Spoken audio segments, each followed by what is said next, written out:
Hello, my name is Dr. Bhavini Shah Balakrishnan. I am a consultant gynecologist practicing in South Bombay.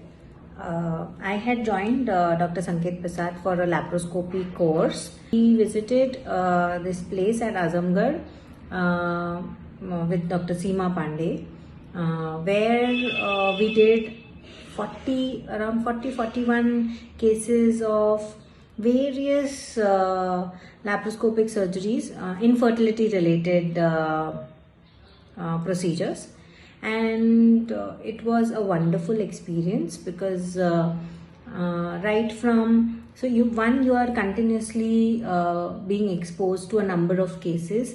40 cases in 3 days is a marathon. So it was a great experience because we were the ones who were doing almost everything. Not just an operative thing. It was also a phase of learning where if your mind is continuously into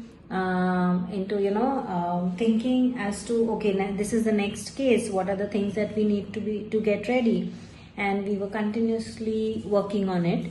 Along with that, a lot of hands-on. I did a lot of hysteroscopies. I can say around 10 to 15 hysteroscopies individually. Of course, laparoscopic from the laparoscopy point of view as well. We did a lot of cases, and it was definitely a wonderful experience.